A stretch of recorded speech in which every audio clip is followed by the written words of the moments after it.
उत्तराखंड के बीजेपी अध्यक्ष महेंद्र भट्ट दिल्ली दौरे पर हैं। इस दौरान उन्होंने प्रधानमंत्री से भी मुलाकात की। उत्तराखंड के लिए क्या प्रधानमंत्री से चर्चा हुई, आइए हम बात करते हैं। अध्यक्ष जी, प्रधानमंत्री जी से मुलाकात की, किन मसलों पे बात हुई है आपकी? कि मुख्य रूप से मेरी शिष्टाचार भेंट थी और अध्यक्ष बनने के बाद मेरा उनसे प्रत्यक्ष मिलना नहीं हो पाया था, क्योंकि बीच में माणा में तो एक बार हमारा भेंट हुई थी, लेकिन कुछ विषय होते श्रद्धा स्वरूप मुझे उनसे मिलना भी था, तो आज ये भेंट हुई। और मैं कह सकता हूँ प्रधानमंत्री से मिलने के बाद जो उनके द्वारा राज्य के संदर्भ में खासतौर पर जोशीमठ की जो आपदा का विषय था, आपदा विषय के बारे में उनके द्वारा प्रत्यक्ष रूप से जानकारी लेना, तो मैं आभार व्यक्त किया मैंने प्रधानमंत्री जी का कि भारत उत्तराखंड सरकार द्वारा जो भी प्रस्ताव भारत सरकार को भेजे गए आपदा संबंधी विषयों को लेकर, वहाँ की मुआवजे को लेकर, भूमि संबंधी विषयों को भारत सरकार ने पूरी मदद उसमें की। और अभी तक जोशीमठ आपदा में सर्वाधिक जो मुआवजा देने वाला जो राज्य है वो मैं कह सकता हूँ जोशीमठ की आपदा में मिला है। उत्तराखंड से प्रधानमंत्री का वैसे बहुल लगाव है और 4 धाम यात्रा शुरू जब होती है तो उससे पहले प्रधानमंत्री जी वहां नजर रखते हैं। क्या इस मसले बात हुई, क्योंकि उत्तराखंड में 4 धाम यात्रा शुरू होने वाली है? निश्चित रूप से मैंने उनको सादर निमंत्रण भी दिया है कि हर वर्ष वो आते हैं, इस वर्ष भी वो बद्रीनाथ, केदारनाथ, गंगोत्री यंत्र किसी भी धाम में अपना समय निकाल कर जरूर आए। इसके साथ साथ उन्होंने यात्रा की व्यवस्थाओं के विषय पर सरकार द्वारा किए गए कार्य पर संतोष प्रकट किया। हमने, क्योंकि मुझे लगता है कि पिछली बार से भी ज्यादा संख्या में इस बार यात्री पहुंचेंगे, तो सारे विषय पर स्वयं उन्होंने संज्ञान लिए हुए हैं। इसके साथ साथ ऑल वेदर रोड का विषय है, तो मैं आज कह सकता हूँ ऑल वेदर रोड प्रधानमंत्री जी की देन है। सीमा दर्शन के दृष्टिकोण से बड़ा महत्वपूर्ण है। भारतमाला परियोजना का एक अपना महत्व है, जिसके कारण आज सीमांत क्षेत्रों तक लोग पहुंच रहे हैं। इस बीच जो हमारा दूरस्थ सीमावर्ती जो गांव है, उन गांवों के विकास के लिए राज्य सरकार और केंद्र सरकार के पक्ष को उन्होंने उन्होंने मुझे उस दिशा में मार्गदर्शन किया।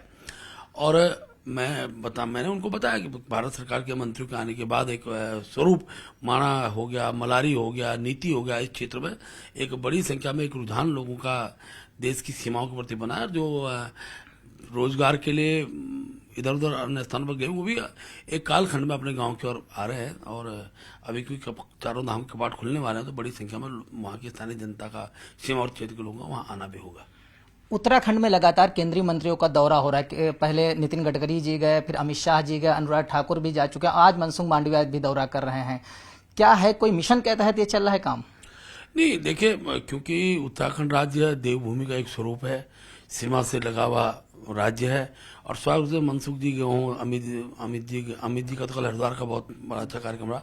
अनुराग जी की सीमा बॉर्डर वाले गांव में गए, तो बॉर्डर वाले गांव में कहा ना, जब इतने वरिष्ठ लोग जब देश के मंत्रीगण वहां जाते हैं, तो वहां का जो स्थानीय जो लोग हैं, जो सेम बॉर्डरों पर रहते हैं, उनका भी उत्साहवर्धन होता है और एक मैसेज पूरे राज्य के पर्यटन के दृष्टिकोण से भी जाता है। और मैं कह सकता हूं कि मोदी जी ने उत्तराखंड राज्य के जो उनका वहां का जो स्वरूप है, खासतौर पर चाहे धार्मिक यात्रा विषय हो, तीर्थाटन की यात्रा का विषय के साथ साथ साहसिक यात्रा, इन सारे विषयों को इनको बढ़ाने में बहुत बड़ा योगदान है। और केंद्रीय मंत्री के आने से निश्चित रूप से बढ़ता है। आप विधायकों, सांसदों का प्रशिक्षण वर्ग चलाने जा रहे हैं, उसके लिए भी प्रधानमंत्री से समय मांगा है, क्या कहा है प्रधानमंत्री जी ने? देखिए, हमने माननीय प्रधानमंत्री से आग्रह किया है कि 3 दिवसीय वर्ग रहेगा, उसमें आपके द्वारा उनमें कार्यकर्ताओं का संबोधन हो प्रशिक्षण के दृष्टिकोण से। तो उन्होंने मुझे कहते हुए खुशी, उन्होंने अपनी सहमति व्यक्त की, वर्चुअली वो हमारे वर्ग से जुड़ेंगे। उसकी तिथि हम आजकल में घोषित कर देंगे। अच्छा, 4 धाम यात्रा के लिए क्या प्रधानमंत्री जी ने सहमति दी आने के लिए? हाँ, निश्चित है। उन्हें भगवान भोलेनाथ जब बुलाते हैं तो कोई तिथि बार तय नहीं होता है। और मैं तो मानता हूं कि जन्म भले ही मोदी जी गुजरात में हो, आत्मा उनकी उत्तराखंड बनती, देवभूमि बसती है और लंबे समय तक उनका वहां से जुड़ाव रहा है। और मुझे पूरा विश्वास है मोदी जी इस वर्ष भी यात्रा पर आएंगे। अंतिम सवाल है कि राहुल गांधी की सदस्यता रद्द की गई, उत्तराखंड में भी कांग्रेस इसको मुद्दा बना रही है और कह रही है कि घर घर जाएंगे, पर्चा बांटेंगे। देखिए, घर घर जाने के बजाय अगर समय रहते कोर्ट चले गए होते, और समय रहते जब मनमोहन सिंह जी उस विषय को लेकर आए थे कि सुप्रीम कोर्ट तक जब विषय जाए तो उसके बाद सदस्यता जाए, उस समय पर का जो भाव था राहुल जी का, वो भी जनता के सामने रखना चाहिए। और एक प्रकार से केवल न्यायालय के विरुद्ध आंदोलन करना कम से कम राजनीतिक व्यक्ति के लिए शोभा नहीं देता। इतनी बड़ी पार्टी के वो इतने बड़े वरिष्ठ नेता रहे हैं, वो सांसद रहे हैं। आखिरकार एक अकेले तो गए नहीं, इससे पहले और भी सांसद संस्था गई है, विधायक की संस्था गई है। उस समय पर काहे नहीं लोकतंत्र की हत्या के विषय उठाए गए? और न्यायालय के खिलाफ आप आंदोलन कर रहे हैं, न्यायालय के खिलाफ आप प्रदर्शन कर रहे हैं, क्या मैसेज आप देश के अंदर देना चाहते हैं? कल भी आप दिल्ली में हैं और किन मंत्रियों से मुलाकात का समय लिया है?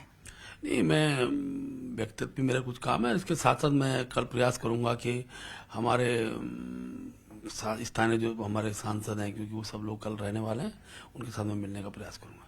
शुक्रिया हमसे बात करने के। ये थे हमारे साथ बीजेपी उत्तराखंड के अध्यक्ष महेंद्र भट्ट। कैमरामैन बीनू के साथ संदीप पांडे, न्यूज 18 दिल्ली।